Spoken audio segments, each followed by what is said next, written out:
Tonight, an undocumented teenager in federal custody at the center of a flashpoint between FIEL, an immigration-led organization, and the city.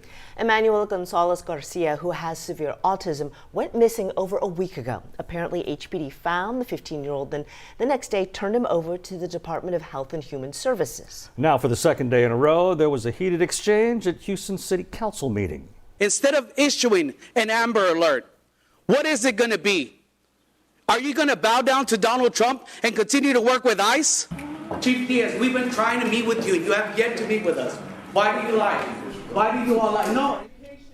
The city council was going into a 20-minute recess when Cesar Espinosa confronted Chief Diaz today. Espinosa was eventually removed from the chamber.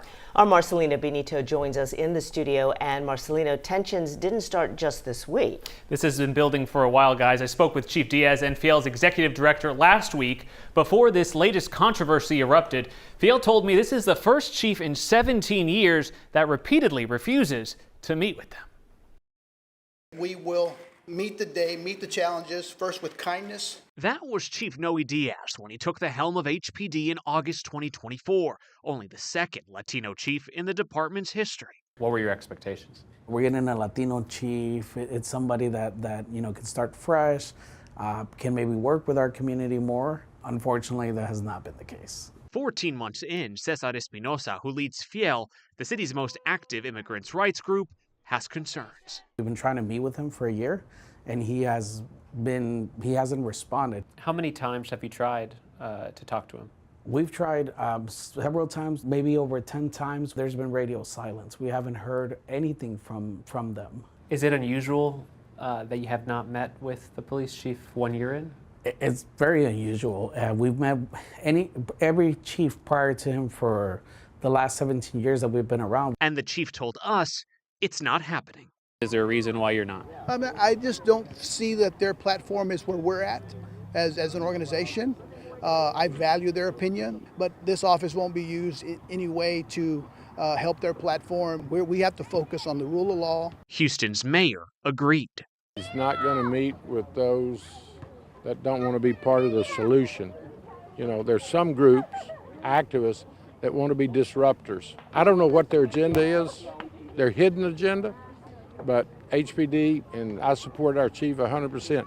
He's about protecting Houstonians and not creating controversy. Fueling distrust in the Latino community. Is this the atmosphere you want council members to foster in our city?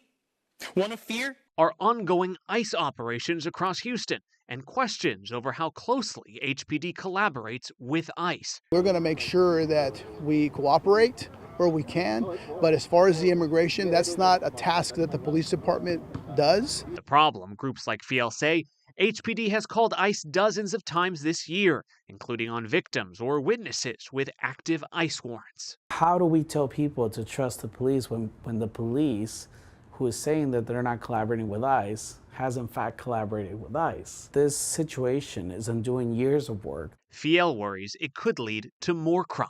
We believe that if people are afraid of police, it doesn't make our community safer. Dialogue, Espinosa says, has been the answer before, and he still hopes it can be again. Does the offer still stand to meet with him? The offer for the mayor, for anybody who wants to, and for Chief Diaz, if they want to meet with us, our door is always open. Now, Marcelino, have you spoken with Espinosa since he was removed from council today? Well, guys, I did, and Espinosa blames what happened today on the fact that the chief and the mayor refused to meet at all, and he's reiterated he's willing to sit down with them anytime, anywhere. That hasn't changed.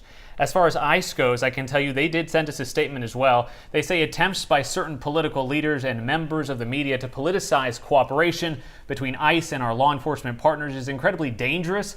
It's vital that ICE is able to work closely with our law enforcement partners, uninhibited and without unnecessary political distractions. Guys, their full statement is up on KHOU.com right now. And Emmanuel Gonzalez Garcia's case really escalating these longer-standing tensions. Absolutely. All right. Thank you, Marcelino.